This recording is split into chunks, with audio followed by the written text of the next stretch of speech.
ನಮಸ್ತೆ ಎಲ್ರಿಗೂ. ನಾನು ಡಾಕ್ಟರ್ ಮೀನಾಕ್ಷಿ, ಮಕ್ಕಳ ತಜ್ಞೆ, ಅಶ್ವಿನಿ ಹಾಸ್ಪಿಟಲ್, ತುಮಕೂರು.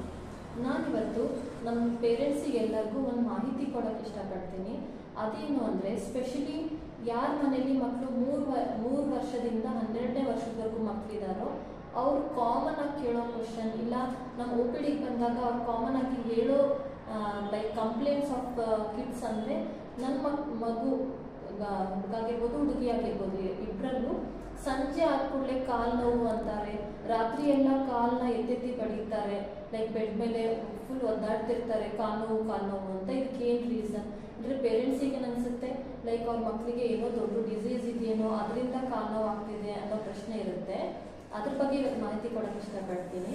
ಯೂಶಲಿ ನಾನು ಆಗಲೇ ಹೇಳ್ದಂಗೆ 3 ವರ್ಷದಿಂದ 12 ವರ್ಷದವರೆಗೂ ಮಕ್ಕಳಲ್ಲಿ ಇದು pain, specially calf muscles pain ಬರುತ್ತೆ. ಅದನ್ನು ನಾವು ಗ್ರೋತ್ ಪೇನ್ ಅಂತ ಹೇಳ್ತೀವಿ. ಅದು ಕಾಮನ್, ಆ ಮಕ್ಕಳಲ್ಲಿ ಕಾಮನ್. ಒಂದು ಹೆವಿ ಆಕ್ಟಿವಿಟೀಸಿಂದ ಇರ್ಬೋದು, ಇಲ್ಲ ಆ ಗ್ರೋಯಿಂಗ್ ಸ್ಟೇಜಲ್ಲಿ ಮಸಲ್ಸ್ ಗ್ರೋತ್ ಆಗ್ತಿರುತ್ತೆ, ಸೊ ಅದರಿಂದ ಇರ್ಬೋದು. ಆದರೆ ಇದಕ್ಕೆ ಮೇನ್ 4 ರೀಸನ್ಸ್ ಇದೆ.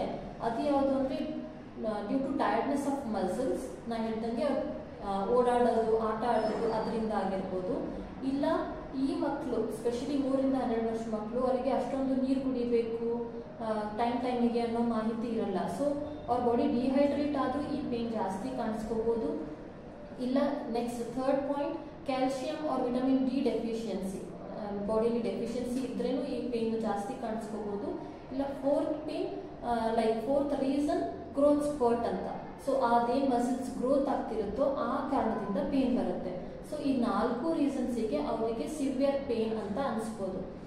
ಹಾಗಾದ್ರೆ ಇದು ಕಾಮನ್ ಅಂದರೆ ನಾವು ಏನು ಮಾಡಬೇಕು? ಲೈಕ್ ಮಕ್ಕಳು ಇವಾಗ ಪೇನ್ ಅಂತ ಅಳ್ತಿರ್ತಾರೆ, ನಾವು ಹೇಗೆ ಅವ್ರನ್ನ ಲೈಕ್ ಆ ಟೈಮಲ್ಲಿ ಅವ್ರನ್ನ ಸಮಾಧಾನ ಪಡಿಸ್ಬೇಕು, ಇಲ್ಲ ಆ ಪೇನಿಗೆ ಏನು ಮಾಡಬೇಕು ಅಂದರೆ, ಸಮ್ ಸಿಂಪಲ್ ಟಿಪ್ಸ್ ಇದೆ. ಲೈಕ್ ನಿಮ್ಮ ಮಕ್ಕಳು ಸಿವಿಯರ್ ಪೇನ್ ಅಂತಿದ್ದಾರೆ ಅಂದರೆ, ಸಂಜೆ ಅವರು ಆಟ ಆಡಿ ಬಂದಮೇಲೆ ವಾರ್ಮ್ ಆಯಿಲ್ ಮಸಾಜ್ ಮಾಡಿ, ಸೊ ಅವರಿಗೆ ರಿಲೀಫ್ ಅನಿಸುತ್ತೆ. Second, hot compression. ಲೈಕ್ ಇವಾಗ ನಮಗೆ ಎಷ್ಟೊಂದು ಅವೈಲಬಿಲಿಟೀಸ್ ಇದೆ, ಹಾಟ್ ವಾಟರ್ ಬ್ಯಾಗು, ಇಲ್ಲ ಇನ್ನೊಂದು, ಇಲ್ಲ ಏನೂ ಇಲ್ಲ ಅಂದರೆ ಜಸ್ಟ್ ನಿಮ್ಮದು ತವಾ ಮೇಲೆ ಬಟ್ಟೆ ಬಿಸಿ ಮಾಡಿ ಆ ಪಾರ್ಟಲ್ಲಿ, ಸ್ಪೆಷಲಿ ಕಫ್ ಮಸಲ್ಸಲ್ಲಿ ನೀವು ಹಾಟ್ ಕಾಂಪ್ರೆಸ್ ಕೊಡೋದ್ರಿಂದ ಅವರಿಗೆ ಪೇನ್ ರಿಲೀಫ್ ಅನಿಸುತ್ತೆ. Next point, hydration. ಅವರಿಗೆ ಆದಷ್ಟು ನೀರು ಕುಡಿಯೋಕೆ ಹೇಳ್ರಿ. ಅವ್ರ ಬಾಡಿ ಹೈಡ್ರೇಟ್ ಇತ್ತು ಅಂದರೆ ಈ ಪೇನ್ ಅಷ್ಟೊಂದು ಸಿವಿಯರ್ ಆಗಿ ಕಾಣಿಸ್ಕೊಳ್ಳಲ್ಲ.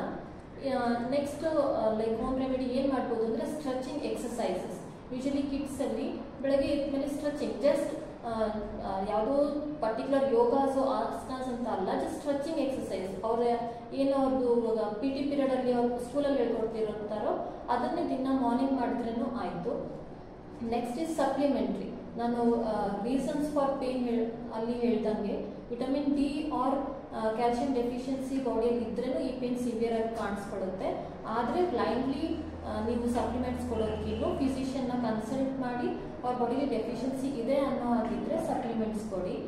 ಲಾಸ್ಟ್ ಆಪ್ಷನ್, ಇದೆಲ್ಲ ನೀವು ಹೋಮ್ ರೆಮಿಡಿ ಯೂಸ್ ಮಾಡಿದ್ಮೇಲೆನೂ ಇಲ್ಲ ಪೇನ್ ಜಾಸ್ತಿ ಇದೆ, ಪಾಪುಗೆ ತಡೆಯೋಕ್ಕೆ ಆಗ್ತಿಲ್ಲ ಅಂದಾಗ ಮಾತ್ರ ಪೇನ್ ಕಿಲ್ಲರ್ನ ಕೊಡ್ಬೋದು.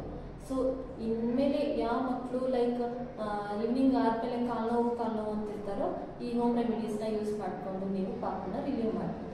Thank you.